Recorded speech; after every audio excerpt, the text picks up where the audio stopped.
what we're going to do is talk through how to start solid foods. This is something that's really exciting for parents, and we're just going to kind of go through the different who, what, where, when, why, because that's how my brain works and how I can keep it kind of organized in my head, what I want to say.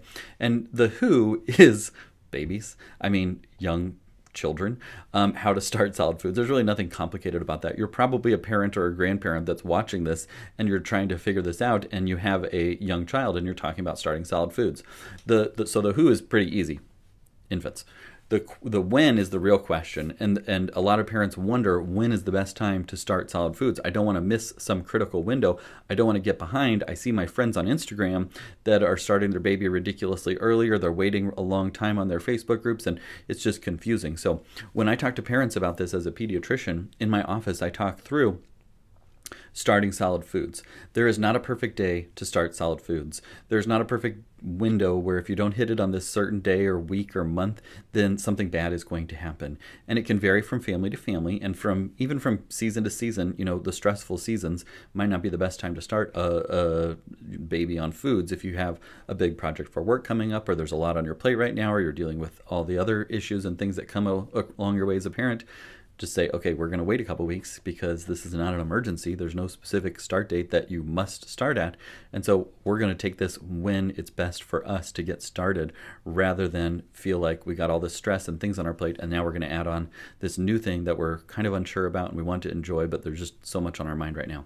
There's not a perfect day or a perfect time that you have to start. For most babies, I tell parents to start sometime between 4 and 7 months of life. Now, the WHO, the World Health Organization, recommends exclusive breastfeeding for the first 6 months of life, and I firmly support that. And I know a lot of parents want to wait until 6 months of life to start solid foods, and that is perfectly fine. So if you want to wait, just wait until 6 months of age to start. Now, some families are just really excited to get started and want to start early. And what we know is the amount of food that baby gets from starting solid foods before 6 months of life is very small and doesn't interfere. There's great studies that show that it doesn't interfere with continued success with breastfeeding and exclusively breastfeeding as long as you like. So the fact that you're giving them a little bit of peas or sweet potato or anything like that is not a big deal in my mind. And a lot of parents are just kind of chomping at the bit to try it and really see that their baby looks ready and want to get started. And so I think it is totally fine to start before 6 months of age if you would like.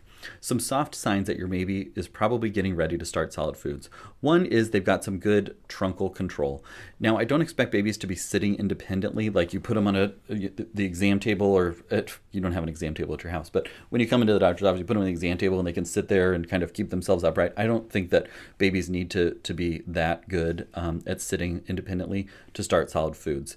You want a baby that you can put them in a high chair, they can be sitting upright, and they don't do this. They don't do this too much. I mean, you could stick maybe a kitchen towel on the side or something, but you want them to be able to sit upright. Sitting upright is the most important thing because it makes them least likely to choke, and it also just kind of gets them in the sense of, okay, when we're sitting at the table, this is what we do. And so that's kind of a good soft sign that baby is at least, you know, in the ballpark of ready to start solid foods. If baby is taking an interest in eating, you know, you sit them on your lap or they're watching you guys eat and they're like, every bite, they're like, how can I get closer to that? Then that's a good sign too that we're getting close to being ready to start solid foods.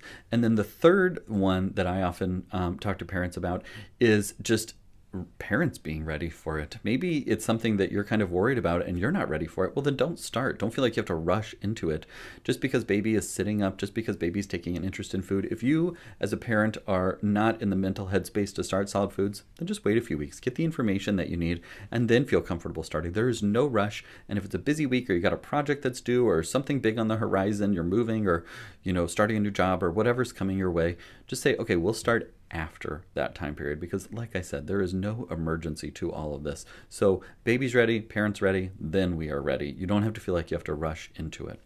Now, there's lots of information out there about all these other signs to look for to decide if baby is ready for solid foods. Tongue thrusting, not a big deal. All babies thrust their tongues. That's one of the main ones that I get here and asked about, like they're still sticking their tongue out or something along those lines. That means they're not ready. I don't buy that. I don't see that the evidence supports that, nor does my clinical experience or the experience with our kids support that you have to wait until they stop doing that. Now, what you have to realize is you're going to have baby spit out a lot of the food that you start with. And so what you're going to do is you're going to put on a spoon, realize that most of it is going to come out and it's going to end up on their shirt or the floor or somewhere else. Most of it is not going to end up, being swallowed and digested and all those things. And that's okay. The purpose of starting solid foods at this age is not that they have all of this extra nutrition coming in from sweet potatoes or peas or pears or green beans or whatever it is. It's something new. It's something fun. It's new textures and flavors. And it's just a developmental milestone that babies reach, and then we're ready to start doing it. It doesn't mean that it's critical that they swallow every bite or anything like that. Now, so that kind of covers the when. It's sometime between 4 and 7 months when baby seems ready and parents are ready. Then it's the time to start. The other when is like what time of day. It doesn't matter. You can pick whatever works for you. And I just tell parents to focus on what's most convenient for them and that they can be consistent with. For most parents, it's dinner time because people have more time stretching into the evening, either with parents' meal, before parents' meal, or after parents' meal. Doesn't really matter. And so I wouldn't get hung up on the specifics of that. I would just recognize that if you're consistent about it and they kind of come to expect it, then that makes it easier. If some mornings it's breakfast, if some days it's dinner, not a big deal either. You can mix it up too and see what works for you, what works for your family. Maybe this week you're going into work late or something like that and you want to do breakfast, and then other days you're working late and you want to do, you're getting off work early or something like that. It truly doesn't matter. I expect that most babies between 4 and 8 months of age will take about 1 sitting per day of food, and you can adjust that as you see. If baby seems really interested and wants to eat more, then put them in their chair more and let them eat more. It's not a big deal. You don't have to be very rigid about any of these rules, as you'll see as we talk through all these things. And at the same time, if you have to skip a day or skip a week because things are just too busy, that's fine too. Your baby will not suffer from not having sweet potatoes for a couple of days. They probably won't even miss it or realize it, especially in those early phases. If we're getting ready to travel or if we have a lot on our plate and just don't want to do it for a few days, not a big deal. Their nutrition will still come from the milk that they're getting. And so it's not a big deal if they decide, if you as the parents decide, okay, we just got to take a couple days off from this and then we'll get back to it. Usually between 8 and 10 months of age, parents will increase to 2 sittings per day of food. And usually around 12 months of age, baby will be sitting for 3 meals a day, like an adult, and then having some snacks and feedings in between then. I find that most babies will take as much either formula or breast milk feedings at least until about 8 months of age, and then you'll see that they start to take more solid foods in, and that may impact the amount that they take by mouth of breast milk or formula or feedings in general. Now, I think that's totally fine and it doesn't worry me at all. What you'll see is that baby will just kind of compensate and they'll get the calories that they need. And I'm a big fan of just watching baby for cues that tell us how often they want to eat and how hungry and thirsty they are. Babies are very good at explaining themselves, even without words, that they're hungry, that they're thirsty, and those sorts of things. So I really just find that parents worry about the number of ounces a lot more than they need to, and especially as you see that they're taking more by mouth of foods, then you'll see that they drop off in the amount of milk or formula, the breast milk or formula that they're taking around 8 to 10 months of age. And you have to remember that all those purees and foods that they're eating have liquid in them too. So you don't have to worry that they're going to become dehydrated because they're not taking in quite as much as they used to. And you have to remember too that those babies at 4 months of age or 6 months of age are taking like 20 to 30 ounces per day. That's a lot more liquid volume than any baby needs, which is why they pee so often, is because they take in a lot of liquid volume. So the fact that their volume amount is decreasing as they're getting older is not anything to worry about. If you or I were drinking as much based on body weight as babies do, you'd have to go to the bathroom all the time. I don't know how else to put that. Okay, so a lot being said there. Start at 4 months. Start between 4 and 7 months of age. Start with once per day, increase to twice per day when baby shows interest, usually around 8 to 10 months of age, and then 3 times per day, closer to a year. Let baby set the mood. If you guys really enjoy solid food, there's nothing that says that you can't start 2 or 3 meals per day earlier. There's nothing wrong with that. That's just a parental and baby preference. Now, the next question that we're going to cover is the what. So what should we start with feeding baby? And this has been talked about and written about in so many different ways, and there's been so many different recommendations, and it's made it so much more challenging for families than I think it truly needs to be. And the what is Very simple in my book. Anything. The only restriction is I don't want you to feed baby honey until they're 1 year of age because there's a risk of botulism. So no honey until they're 1 year of age, till they're 12 months old. And then obviously things that they are going to choke on. You're going to make into tiny bites for them so that they're not going to choke on them. You're not going to start with peanut M&Ms or something like that to feed your baby. But you're somebody that's watching this video. You're a very competent adult, and you wouldn't start with peanut M&Ms anyways. So the only restrictions are going to be no honey and no things that they could easily choke upon. So what do you actually start with? Because I just say that and it just seems like the baby food aisle gets longer and longer and you have no idea what to start with. So I think that there's three schools of thought on that. One is just baby food. Like you go to the grocery store or you get on Amazon and you get baby food and you get the purees and they're fruits or vegetables or meats or those sorts of things, and it's fine to start with any of those. There's no specific order that you need to follow. There used to be these like tables of you have to do it in this way and you have to do yellow and then orange and then all these ridiculous rules, and there's no evidence that those make a difference. And if you think back, like 1,000 years ago, what would you do? Or 10,000 years ago, like what would the cave parents do if they had to feed their baby only yellow foods for the first 3 days? Well, they would be stuck in one area. They would run out of those foods. The saber-toothed tiger would realize, okay, parents of 4 or 5 month olds always show up at this squash patch because they know that their baby has to have yellow vegetables first, so I'm just going to hang out here and find all those parents. Like that just doesn't make any evolutionary sense that you would have to have yellow food first. And it's just so rigid and overbearing that I really try and help demystify that there's any rules that you have to feed them in a specific order. It doesn't matter if you start with yellow or orange or green or red or whatever you want. It also doesn't matter if you start with fruits or vegetables or mix it up. You can start in any order. These things do not contribute to babies that have a preference for fruits over vegetables. There's just no evidence or data that supports that, and it just makes it more rigid than it needs to be. And it makes it, oh wait, you can't feed baby that. We have to feed them this for 3 days straight. And oh wait, you can't feed that because if you feed them pears, they're going to have a preference for fruit for the rest of their life. No, that's just not the way that babies learn to eat, and that's just not the way from an evolutionary standpoint that makes any sense, and there's no data to support that. So at the end of the day, if you want to start with baby foods, baby purees are totally fine to start with. We'll talk about the heavy metal thing in a little bit here because I know that's a question that we get asked a lot in the comments. There's questions about that. You can start with any. You can mix it up as often as you like, meaning you could do pears today and sweet potatoes tomorrow and green beans the next day and peas the day after that and squash and zucchini and whatever you want. You do not have to wait days in between feeding. That used to be a thing too, looking for allergies, and it's very, again, nonsensical when it comes to feeding a human that was born before 1900 when they didn't have all of this great access to foods, and we just didn't have the luxury to only feed baby sweet potato for 3 days in a row. Well, we're a migratory nomad and we have to keep moving and we need food and water sources and everything like that. Like that just doesn't make any sense from a evolutionary standpoint, nor does the data support that. So start with whatever you like, switch it up as often as you like. You don't have to wait days in between feeding foods. And if that's helpful, comment yes below, because I know there's a lot of parents out there that are hearing these things or being told these things from well-intentioned relatives or well-intentioned Facebook articles or things like that, and it just adds to the confusion and rigidity, and it really takes the fun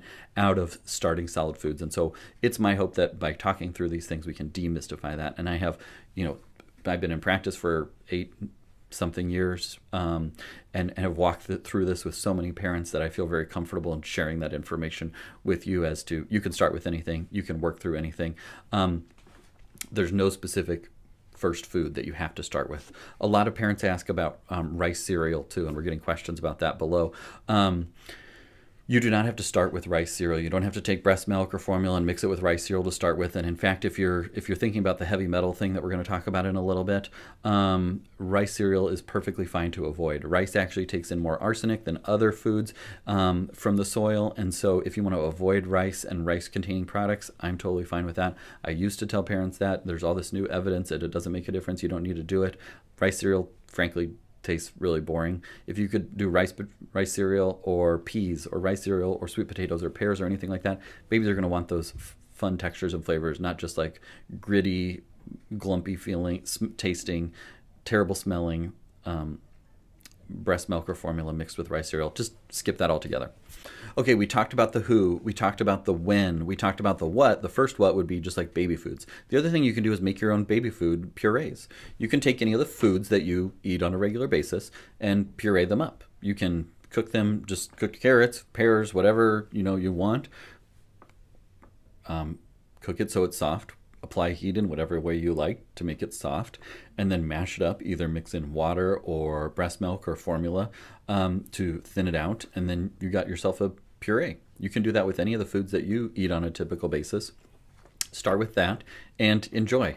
There are parents that like making their own baby purees, and there's certainly little gadgets out there that help you to like mix it up. But if you have like a mixer bullet thing or anything like that, all of those things work fine to take soft fruits and vegetables, even meats, and mix them up, and then you got yourself a baby puree. So that's totally fine.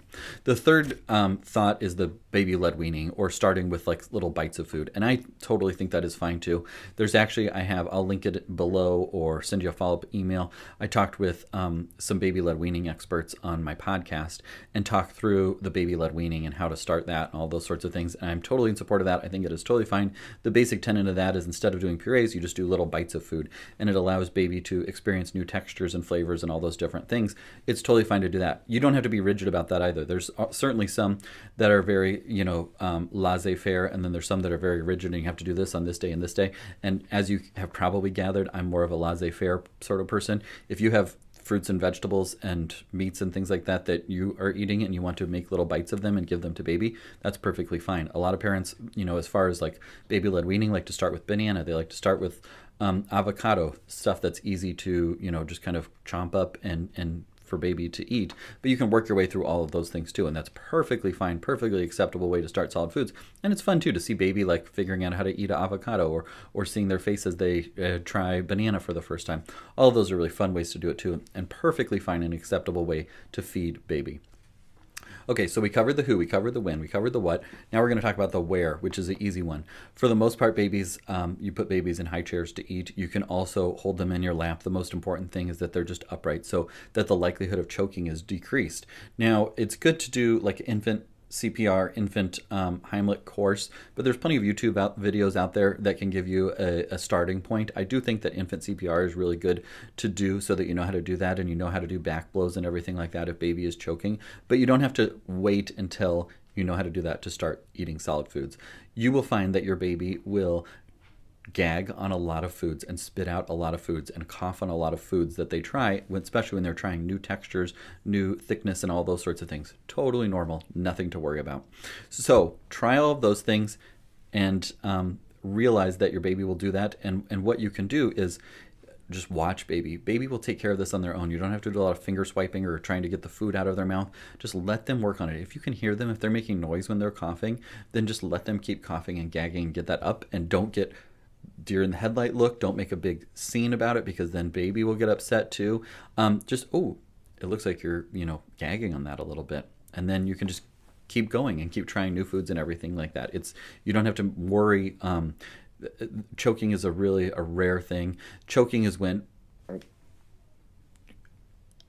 they're not making any noise at all, and their airway is getting obstructed by the food. And then what you're going to do is you're going to get baby out of the high chair and you're going to do back blows to loosen that food up so that then you can get it out of their mouth and get their airway open back up. But the gagging and the coughing and the sputtering on foods is totally normal, and it's not choking or anything like that.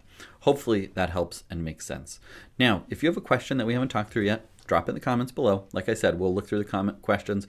We're going to keep going and keep talking about a couple of other things, and then we will talk about heavy metals in foods, which is a big question and concern that I'm hearing from a lot of parents. Okay, so we've talked about the who, we've talked about the when, we've talked about the what, we've talked about the where, and the how we went through too when we went through the what of starting purees versus making your own baby food purees versus baby-led weaning. All of those are fine approaches.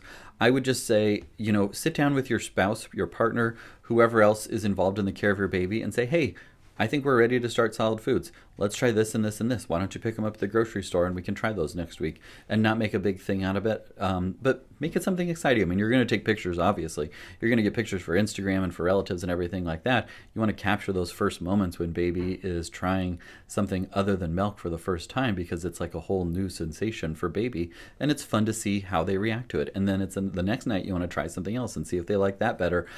What I wouldn't do is say, oh, they always spit out their green beans, they must hate green beans, because then you get into the habit of saying that and telling relatives and friends and babysitters, oh, they never eat their green beans. And then eventually they grow up and they hear that enough that they hate green beans. And instead, what I would do is just keep offering them. And that's a theme throughout everything that I teach parents about starting solid foods, expanding options. When you're getting to the point of, trying new foods and putting your toddler, you're offering them food and they're throwing it on the floor, saying no, the best thing to do is just keep offering, and not to label them as a green bean hater or only likes fruits or those sorts of things, because then they just live up to those expectations that you've set for them. Whereas if instead you just say, oh, well, you must not be hungry for that right now, you must not like that at this moment, then that's perfectly fine and a good way to phrase it, rather than getting in the habit of saying that they hate any certain food.